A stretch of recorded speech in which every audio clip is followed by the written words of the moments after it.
They didn't ask, they just decided. And as always, I was expected to nod, smile, and make it all work. My name is Olivia Parker. I'm 28 years old, a senior accountant at a firm no one outside of finance has heard of, and I live a quiet life in a quiet building with no drama and no damage.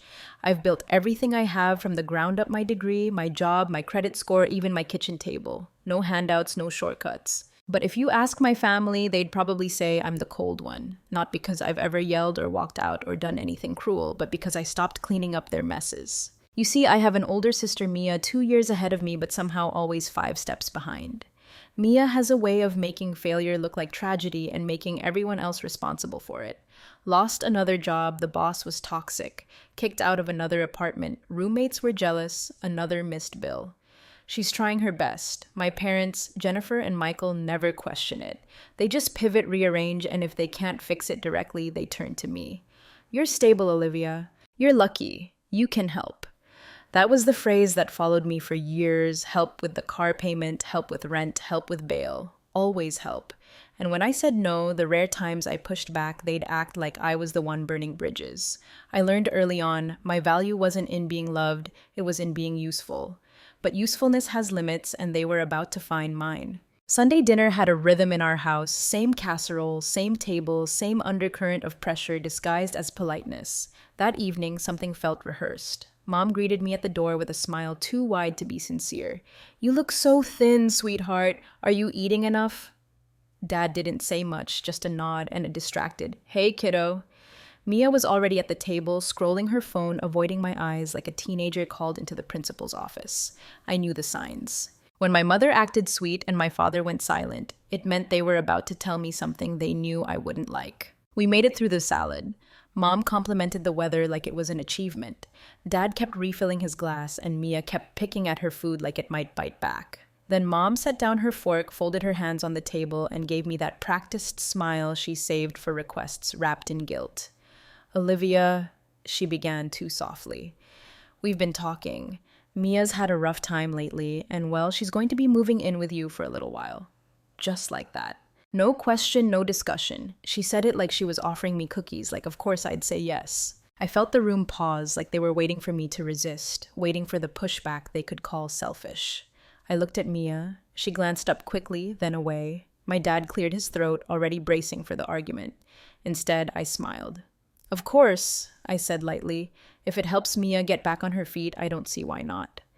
The silence that followed was sharp. My mother blinked, caught off guard. My dad exhaled like he dodged a bullet. Mia leaned back in her chair, smug creeping across her face like moss. None of them noticed how still I went after that. How quiet. They thought I'd caved. But what they didn't know, what none of them had thought to ask, was that I hadn't lived in that apartment in weeks, and I had no intention of letting Mia or any of them move into a place that no longer existed. I didn't wake up one day and decide to lie to my family. It took years of quiet disappointments, of guilt-driven favors, and unacknowledged sacrifices of realizing that in my family, survival came with strings, and being the strong one just meant being the most convenient to use. When I was 21, Mia's car got repossessed. She called sobbing, said she couldn't get to her new job, said this one was different. She just needed a little help getting started. My credit was clean. Co-signing felt like a small thing. She stopped showing up to that job 3 weeks later, missed the payments. Guess whose credit took the hit? At 23. Mom called me crying because the mortgage was past due. Dad had been laid off. Mia had moved back in. I wired $2,000 the next morning. No one thanked me. At Christmas, Mom handed me a mug that said "World's Best Daughter." And I almost laughed. At 25, Mia got a DUI, the first one we knew about at least. Dad asked me to keep it quiet, said it would destroy the family's reputation. I paid for the lawyer. Mia never said a word. A year later, when she got pulled over again and I refused to help, Mom called me cold. "You've never understood what it means to worry for someone you love," she said. "Mia's life is harder than yours." That was the moment I knew, not suspected knew, they didn't see me. They saw a function, a faucet they could turn on when something broke, a wallet that smiled. I started pulling back, politely declining, changing topics, saying, "I'll think about it," instead of yes. They noticed, and they didn't like it. One night, I found myself sitting alone in my apartment, the condo I'd bought without help, decorated on clearance sales, paid for month by month with numbers and spreadsheets and quiet diligence. I stared at the front door and realized I didn't feel safe in it anymore because it wasn't mine. When they wanted something, it was always ours, just like my time, my money, my patience. So I made a decision. I called a realtor, sold the unit quietly, legally, without fanfare. I moved into a small rental on the other side of town. No one asked where, and I didn't offer it. I could have told them, but I didn't, not out of cruelty, not out of revenge, but out of preservation. Because sometimes when you grow up in a family that only remembers your usefulness, the kindest thing you can do for yourself is disappear just enough to breathe. The text started on Monday. We'll bring Mia's mattress Saturday morning. Michael's loading the boxes Friday night. She's excited to finally have her own space. I didn't reply. I didn't need to. They were speaking to a version of me that no longer existed. Each message assumed I would open the door, rearrange my life, absorb the weight without making a sound. They'd done it before. They just didn't know I had stopped listening. By Thursday, Mom was texting me daily, let me know if you need anything cleaned before she moves in. Mia says she won't be a burden. She's bringing her own dishes. That one made me laugh quietly to myself over coffee. She hadn't washed a dish in her own apartment in years, but I let it all play out. I didn't push back. I didn't correct them. I waited. Saturday morning, I left early coffee first, then a drive across town to nowhere in particular. I walked through a farmer's market I didn't plan to buy anything from, stood in the sun longer than necessary. My phone vibrated in my pocket 3 times before I looked. Missed calls, voicemails. I let the 4th call go through. Olivia. It was Mom, but not her soft voice, the brittle one, the one layered with panic. "What's going on?" she demanded. "There's someone here, some man. He says he lives in the condo, says you don't live here anymore." I let the silence stretch. I wanted her to feel it, the unfamiliar space, the missing certainty. "You didn't tell us," she snapped. "You never said a word." "No," I replied evenly. "I didn't." There was scrambling in the background, the rustle of bags, Dad's voice sharp and low, Mia saying something I couldn't hear. "Olivia," Mom hissed. "What is this?" "I sold the condo," I said simply. "Weeks ago." "You what?" "I moved out quietly. I didn't think it mattered." No one asked where I lived, so I didn't say. For a moment, nothing. I imagined them standing on that porch, bags on the ground, arms crossed, realizing they'd planned an invasion and showed up at the wrong castle. Then Dad's voice cut through. "You lied to us. You said she could move in." I said, "If it helps Mia, I don't see why not." I didn't say where. Another pause, a sharp inhale from Mom and from Mia finally. "So what's supposed to figure it out now?" She sounded young when she said it, not angry, just lost. And for the briefest second, I almost answered, but I didn't. Because here's what they didn't know: I hadn't changed the locks out of anger. I hadn't sold the condo to make a point. I did it because I was tired of living in a space that never felt mine. I did it because I deserved to walk into my own home and not brace for impact. And because sometimes the kindest thing you can do for people who refuse to change is to stop making space for them. They thought that was the end of it. They were wrong. By evening, they were standing at my door. I knew they'd come even as I sipped my coffee that morning, even as I let their voicemails pile up. I knew Mom wouldn't let it go. She'd dig or call someone or show up just to prove a point that no matter how far I moved, I was still reachable, still obligated. By sunset, the knock came 3 quick clipped hits, the kind you hear when someone's trying to stay polite, but is barely holding it together. I looked through the peephole, Jennifer, Michael, Mia, and a trunk full of boxes parked on the curb like it was moving day. I opened the door halfway. "You found me," I said flatly. Mom looked flushed, her lipstick-faded hair pushed back like she'd run her hands through it too many times. "We tried calling," she said, voice tight. We didn't think you'd be here." "It's my apartment," I said.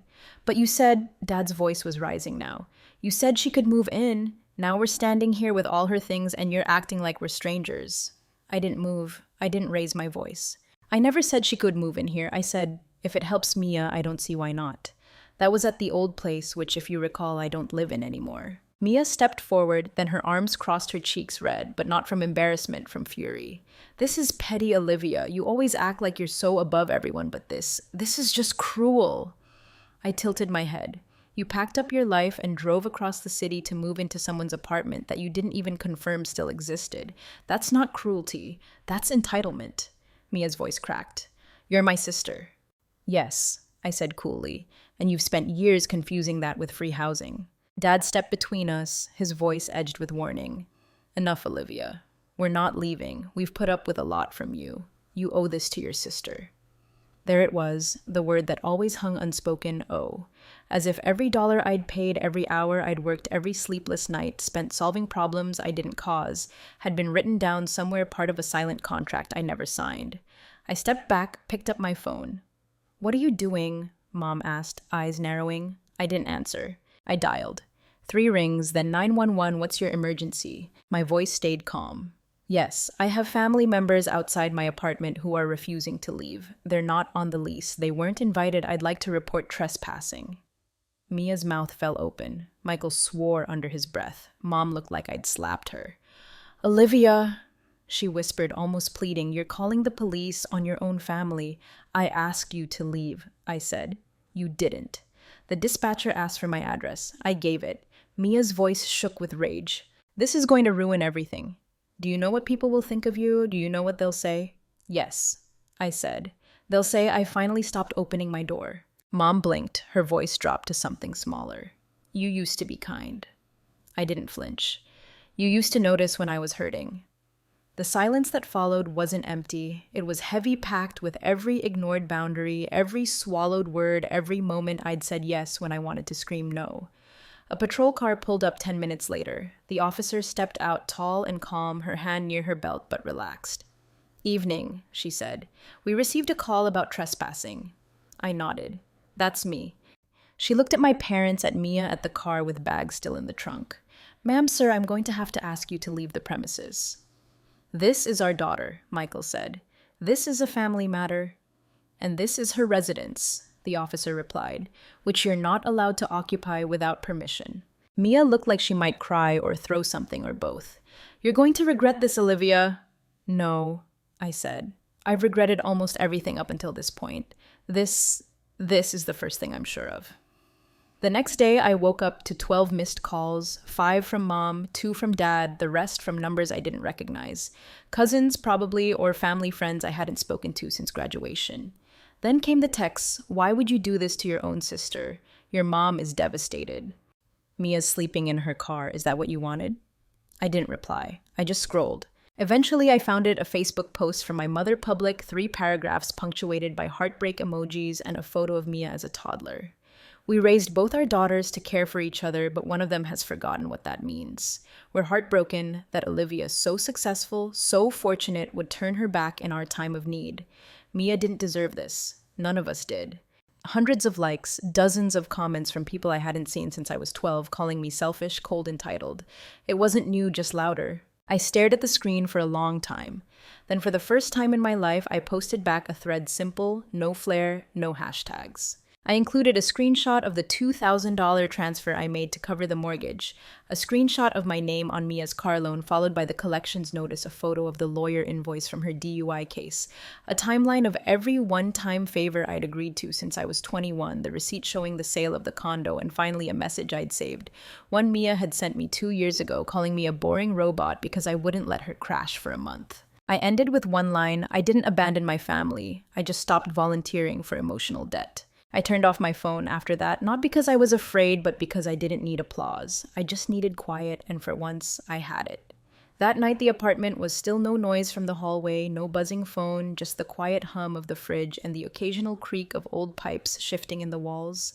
I made tea chamomile not for sleep. I didn't need help sleeping anymore, but for the ritual, a soft cup held in both hands, steam rising like forgiveness I hadn't asked for. My phone lit up, once Mom, then again Mia.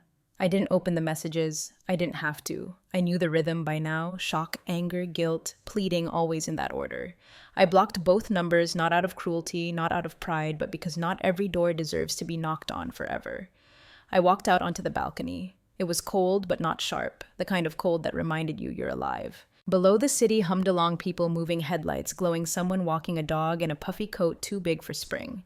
A neighbor 2 floors down waved when she saw me. I waved back. It was simple, that small gesture, but it was more real than most of the things I'd done out of obligation. Inside, I turned off the lights one by one, the living room, the kitchen, the hallway. No picture frames on the walls, no family photos, just quiet, just clean space. I didn't feel triumphant or bitter or broken. I just felt done, performing done, explaining done, being the spare oxygen mask for people who never learned how to breathe on their own. Somewhere out there, they were probably rewriting the story again, casting me as the villain or the cold one or the ungrateful daughter. Let them. I didn't come here to be loved. I came here to stop pretending. I didn't vanish. They just told the story like I had, and now I've written it.